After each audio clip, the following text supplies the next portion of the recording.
Hello everyone, welcome to RockShire Gaming. My name is Eric. This week's top 5 is going to be all about battling, all about brawling, all about head-to-head combat action, all that stuff. These are going to be 5 games in my collection that the main component is that you are going to head-to-head with your one opponent or with multiple opponents depending on the game. Most of them do have it to where you can play head-to-head against one other player.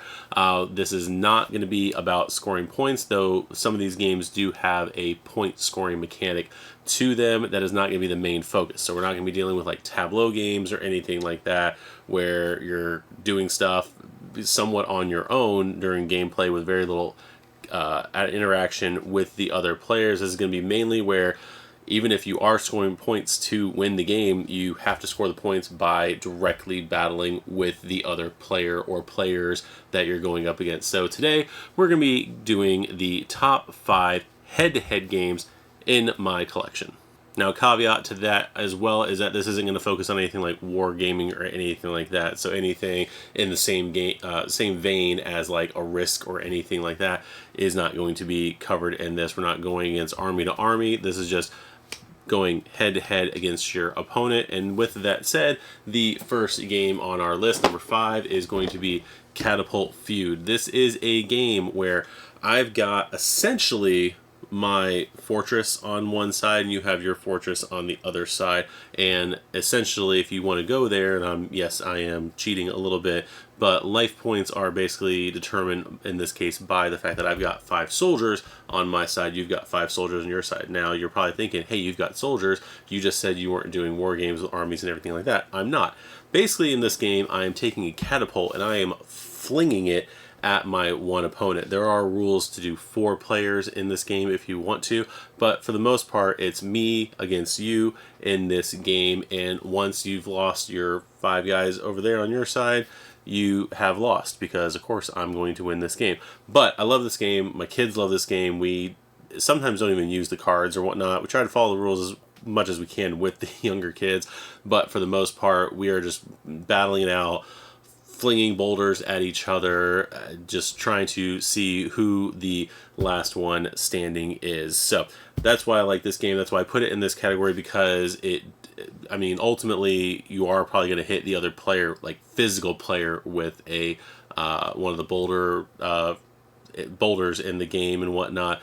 It has happened in our house before. So with that said, we're going to go number 5, Catapult Feud. That's my pick. For my number 4 pick in this video, we're going to go with a little bit of mayhem in the flavor of Looney Tunes mayhem right here. This is a game where you're basically going to be playing as 2 tunes, or you're going to be playing as 2 teams of tunes, meaning that I'm going to be controlling, in this case we've got Daffy Duck, Bugs Bunny, Elmer Fudd, and Tasmanian Devil. I'm either going to play 2 of those characters and you're going to play 2 of those characters, or me and somebody else is going to be playing 2 characters, you and somebody else are going to be playing the other 2 characters. Now, this game does have a victory condition of when you get to 5, and stuff always falls out of here.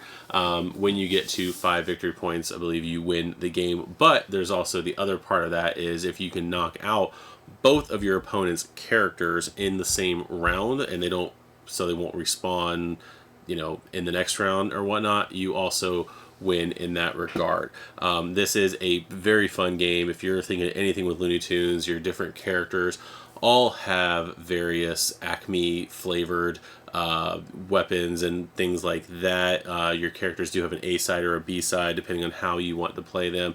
And if you did get any of these stuff from the Kickstarter or anywhere else like that, there are other characters that you can play as, like Sylvester, Tweety, Pepe Le Pew, all those different characters. There's a ton of characters to play in this. Also, there is, if you are more of a comic book fan, there is the Teen Titans Go version of the game where you play as all 4 Titans. There was expansion content to play as different forms of Beast Boy in that regard.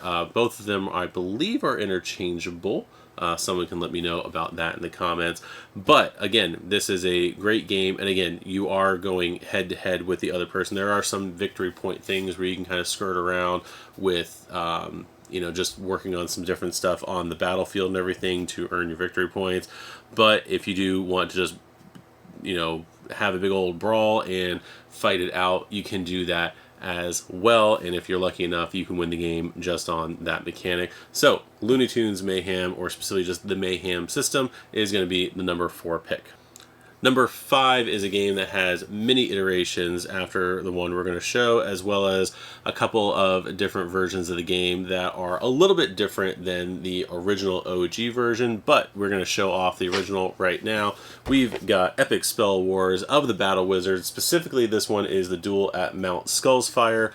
Content-wise, as far as like the cards and everything, not as family friendly as some of the other games on our list, but one of the things I do like about this game a lot is that you do build your different spells, because you're battle wizards, you're using different cards to create spells that can hit multiple opponents or one single opponent, anything like that, heal yourself, all those different things. But again, with this, you are attempting to be last wizard standing. You have your pool of health, your firing lightning bolts and everything else at your opponents and trying to get them down to 0 before you get down to 0, and trying to be last wizard standing. Again, there are 5, I believe. I'd have to go look.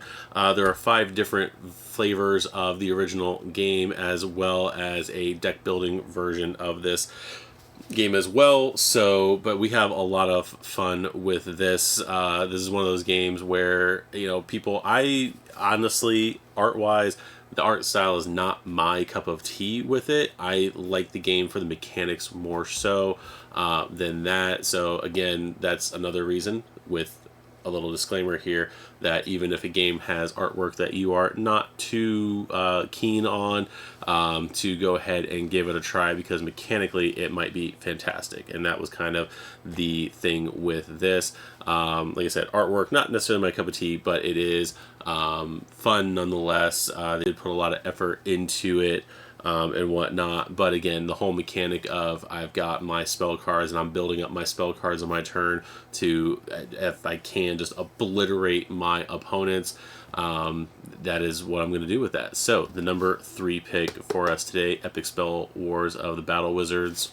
Epic Spell Wars of the Battle Wizards. I always get the Battle and the Wars part mixed up, so that's why I was looking at that. But that is going to be our number 3 pick.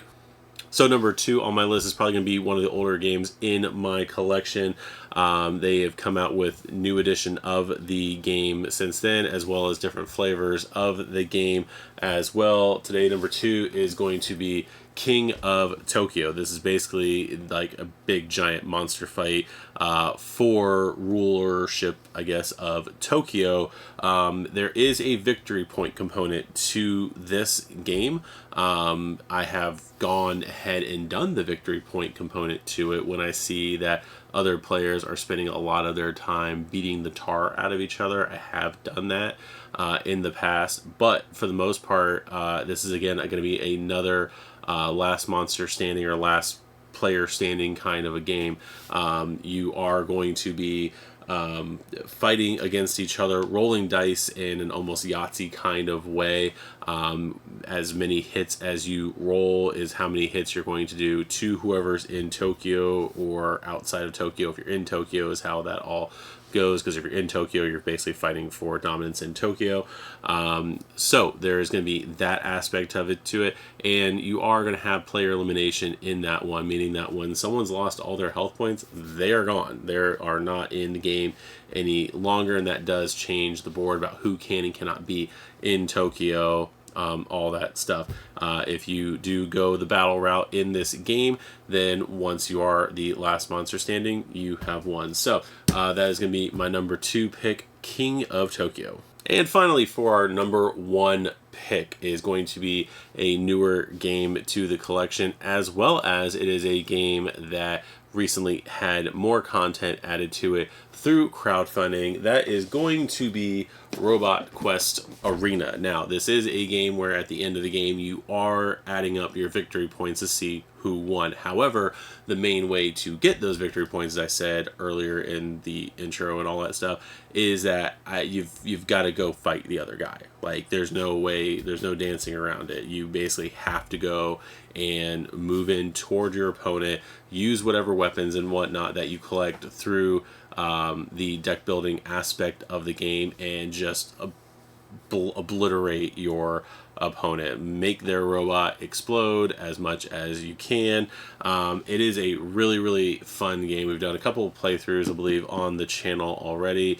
Played this outside of the channel as well. It is very fun, very good. I like the deck building aspect of it, where you basically are, you know, building up your arsenal, and then once you basically have the cards that you want to use, or, you know, whatnot, to go attack your opponents, you go attack your opponents. Now, there's other ways of getting victory points in the game from different cards and whatnot, but the primary aspect of it is that you're actually, when you're attacking your opponent, you're taking their health points and adding them to your point queue and everything like that. So again, like I said, the main component of this game is going to be the battling.